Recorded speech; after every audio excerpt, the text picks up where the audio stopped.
Welcome back friends. Myself Anil Chaudhary. Today we are going to learn and discuss about gerund and participle. विद्यार्थी मित्रांनो, आज आपण अतिशय कठीण वाटणारा जो टॉपिक विद्यार्थ्यांना आहे तो gerund आणि पार्टिसिपल याची चर्चा करणार आहे. याच्या आधी पार्ट नंबर 1 आणि 2 gerund आणि इन्फिनिटिव्ह याची चर्चा केलेली आहे. तर त्यातलाच एक gerund आणि पार्टिसिपल तिसरा जो भाग आहे तो आपण त्या ठिकाणी बोलणार आहोत. विद्यार्थी मित्रांनो, बऱ्याचशा विद्यार्थ्यांना पार्टिसिपल काय तेच कळत नाही आणि ते फक्त पास्ट पार्टिसिपल एवढाच त्या ठिकाणी एक शब्द लक्षात ठेवतात. परंतु आपल्याकडे जे त्या प्रकारची बेसिक माहिती आहे ती आज या व्हिडिओमध्ये तुम्हाला कळेल की व्हॉट इज पार्टिसिपल, पार्टिसिपल काय आणि gerund आणि पार्टिसिपल दोघांमध्ये फरक काय हे तुम्हाला या व्हिडिओमध्ये माहिती मिळेल. म्हणून फर्स्ट पार्ट, सेकंड पार्ट पाहिल्यानंतर हा जो त्या ठिकाणी थर्ड पार्ट आहे की ज्यामध्ये तुम्हाला gerund आणि पार्टिसिपलची माहिती मिळते. हे लक्षात ठेवा की पार्टिसिपल म्हणजेच काय तर क्रियापदाला आयएनजी लावलेलं असतं आणि gerund म्हणजे काय तर पुन्हा एकदा क्रियापदाला आयएनजी असेल. परंतु दोघांचं फंक्शन, दोघांचे फीचर्स वेगवेगळे आहेत. पार्टिसिपलचे फीचर्स वेगळे आहेत आणि gerundचं फीचर्स वेगळे आहेत. मग जर दोघांचे फीचर्स वेगवेगळे आहेत तर दोघांचा यूज सुद्धा वेगळा आहे हे आपल्याला कळलं पाहिजे. मग जर दोघांचे फीचर्स आणि यूज वेगवेगळा आहे तर मग आपल्याला ओळखता आलं पाहिजे की या वाक्यातलं हे पार्टिसिपल आहे का या वाक्यातलं हे gerund आहे. म्हणून आज आपण या व्हिडिओमध्ये याची चर्चा करणार आहे की पार्टिसिपल ओळखायचं कसं आणि gerund ओळखायचं कसं. हा संपूर्ण व्हिडिओ बघितल्यानंतर तुम्हाला, मला असं वाटतं 100% की तुम्हाला वाक्यातलं पार्टिसिपल ओळखता येईल. कोणतं पार्टिसिपल आहे ते पण ओळखता येईल वाक्यातलं आणि gerund आहे का ते पण तुम्हाला निश्चितपणे ओळखता येईल. म्हणून अतिशय काळजीपूर्वक तुम्ही या व्हिडिओचं अवलोकन करायचंय, बघायचंय, त्याची प्रॅक्टिस म्हणून जे एक्झाम्पल दिलेले आहेत आणि बाकीचे एक्झाम्पल शोधून काढायचे. विद्यार्थी मित्रांनो, पार्टिसिपल कोणाला म्हणतात तर पार्टिसिपल म्हणजे काय याची डेफिनेशन त्या ठिकाणी तुम्हाला माहिती असली पाहिजे की ज्या डेफिनेशनच्या मदतीने तुम्हाला सहजपणे कळेल की पार्टिसिपल वाक्यातलं जे आहे ते नेमकं काय असेल. तर participle is a word, participle वाक्यातला असा शब्द असतो. Participle is a word which has the feature of the verb and adjective, which has the feature of the verb and adjective. ज्या शब्दाला क्रियापद आणि ऍडजेक्टिव्हचे फीचर्स आहेत, ज्या शब्दाला वाक्यामध्ये क्रियापदाचं पण फीचर्स आहे, ऍडजेक्टिव्हचं पण फीचर्स आहे, so it is non as a verbal adjective आणि तो वाक्यातला व्हर्बल ऍडजेक्टिव्ह म्हणून ओळखला जातो. पार्टिसिपल व्हर्बल ऍडजेक्टिव्ह म्हणून ओळखला जातो, gerund व्हर्बल नाउन म्हणून ओळखला जातो. लक्षात ठेवा. आता व्हर्बल नाउनचं फंक्शन वाक्यातलं काय, subject, object, subject complement, object complement, complement of the verb, हे त्या ठिकाणी gerundचं फंक्शन आहे. मग आता सेम त्या ठिकाणी पार्टिसिपलचं फंक्शन वाक्यात असणार नाही, सब्जेक्टचं आणि ऑब्जेक्टचं. तर याचं काय काम आहे, आपण आताच पाहिली डेफिनेशन की ते व्हर्बल ऍडजेक्टिव्ह, त्याला वर्ब आणि ऍडजेक्टिव्हचे फीचर्स आहेत. मग व्हर्बल ऍडजेक्टिव्ह म्हणून ज्याची ओळख आहे ते पार्टिसिपल आहे. मग व्हर्बल ऍडजेक्टिव्ह म्हणजेच काय तर क्रियापदाला आयएनजी लावणे. व्हर्बल ऍडजेक्टिव्ह म्हणजे काय, क्रियापदाला आयएनजी लावणे आणि त्याचं फंक्शन, त्याचं फीचर हे ऍडजेक्टिव्हचं आहे. What is the function of adjective. वाक्यात ऍडजेक्टिव्हचं फंक्शन काय की नाउन बद्दल जो शब्द जास्त माहिती सांगतो, अ word which gives more information or qualify the noun is called adjective. की जो वाक्यात हा नाउन बद्दल जास्त माहिती सांगतो त्याला ऍडजेक्टिव्ह म्हणतो. परंतु क्रियापदाला आयएनजी लावून तो त्या ठिकाणी क्रियापदाला आयएनजी लावल्यानंतर तो व्हर्बल ऍडजेक्टिव्हचं काम करतोय. ऍडजेक्टिव्हचं काम करणारा शब्द, जसं आपण म्हटलं की स्मार्ट बॉय, स्मार्ट हा शब्द ऍडजेक्टिव्ह आहे. काय लक्षात ठेवा. तर ब्युटिफुल फ्लॉवर, ब्युटिफुल हा शब्द ऍडजेक्टिव्ह पण त्याला काही आयएनजी लावले नाही. पण असा एखादा शब्द आयएनजी असलेला वाक्यामध्ये वापरणे आणि तो नाउनच्या आधी घेणे आणि नाउनच्या आधी घेतल्यानंतर आयएनजी असलेला शब्द आहे म्हणूनच त्या ठिकाणी त्याला आपण काय म्हणतोय, व्हर्बल ऍडजेक्टिव्ह म्हणतोय. हा फरक आहे की व्हर्बल ऍडजेक्टिव्ह हा पार्टिसिपल आहे आणि व्हर्बल नाउन हा gerund आहे. तर या ठिकाणी ही जी डेफिनेशन आहे ही जर तुम्हाला कळली तर पार्टिसिपल काय हे 100% त्या ठिकाणी लक्षात येईल या डेफिनेशन मधून. आणि पार्टिसिपल कोणत्या प्रकारचे आहेत तेही त्या ठिकाणी आपल्याला माहिती असले पाहिजे. Kinds of participle, there are 3 types of participles in English. इंग्लिशमध्ये 3 प्रकारचे पार्टिसिपल्स आहेत.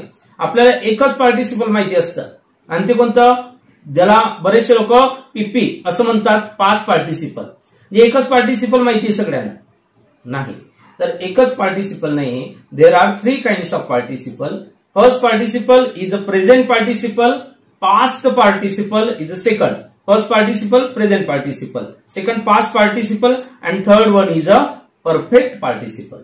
आता what is present participle? Present participle कोणतं, काय येते त्या ठिकाणी, त्याला ओळखायचं कसं, पास्ट पार्टिसिपल कसं ओळखायचं, किंवा परफेक्ट पार्टिसिपलला कसं ओळखलं जातं, याचं अतिशय ऍक्युरेट पद्धतीने, अतिशय चांगल्या पद्धतीने तुम्हाला सोपं जाईल अशा पद्धतीच्या मांडणीने या ठिकाणी तुम्हाला तिघही टॉपिक म्हणजे पार्टिसिपलचं प्रेझेंट पार्टिसिपल, पास्ट पार्टिसिपल आणि परफेक्ट पार्टिसिपल हा टॉपिक तुम्हाला या दिलेल्या डेफिनेशन विथ एक्झाम्पलच्या मदतीने तुम्हाला कळून देईल.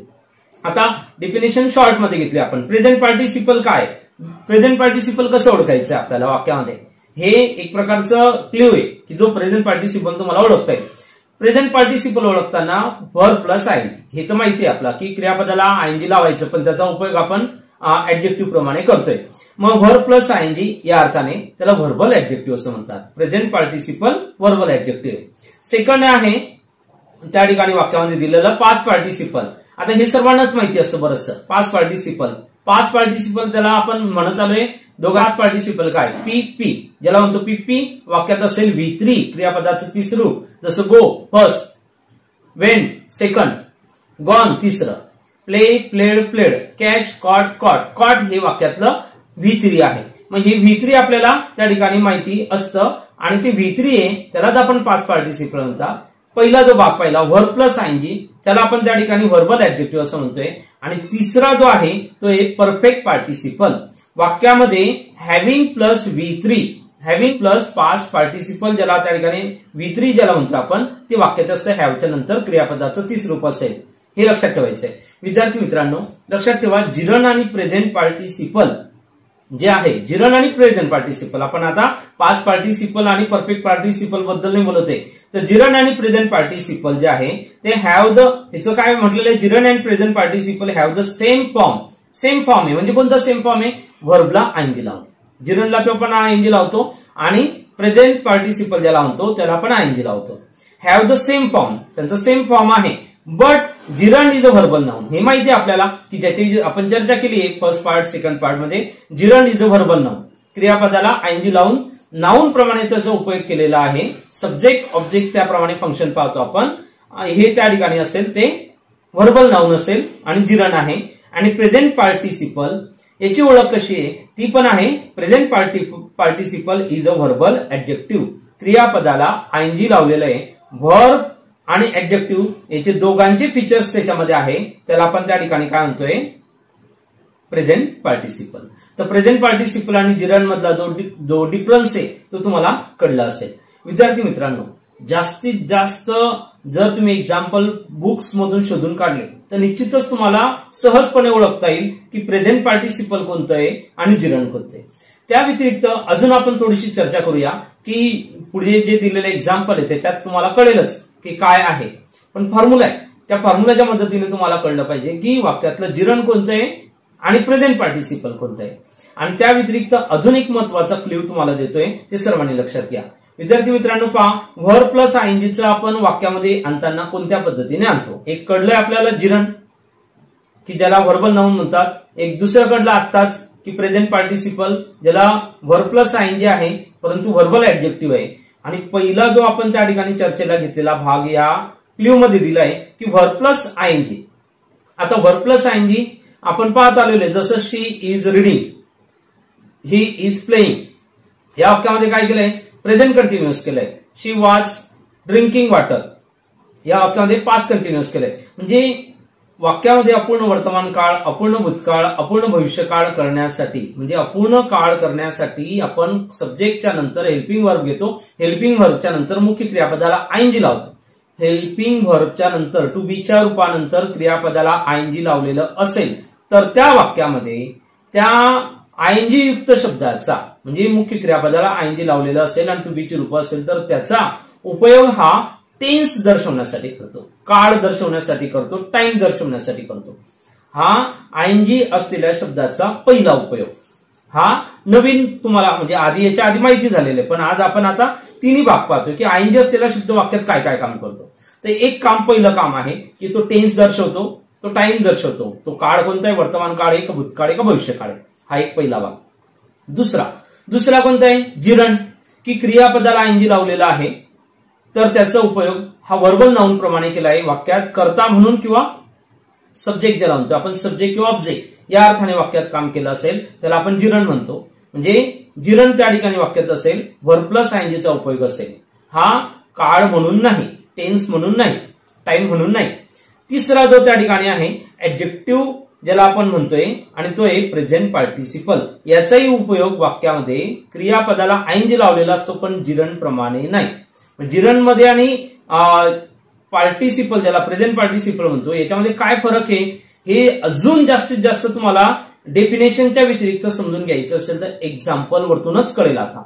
आणि एक्झाम्पल वरतून लक्षात ठेवा की त्यामध्ये काय फरक आहे. आपण एक शब्द घेतोय स्विम, पोहणे. आता स्विम याला आयएनजी लावलं तर त्याचं काय होईल स्विमिंग, हे सगळ्यांना माहिती आहे. ठीक आहे. आता स्विमिंग हा शब्द आपण 3 वाक्यांमध्ये घेतला आणि फर्स्ट, सेकंड, थर्ड 3 फॉर्म्युला जे पाहिले, पहिला टेन्स अँड टाइमचा होता, दुसरा जिरणचा होता, तिसरा प्रेझेंट पार्टिसिपलचा होता. हे 3 फॉर्म्युले पाहिले.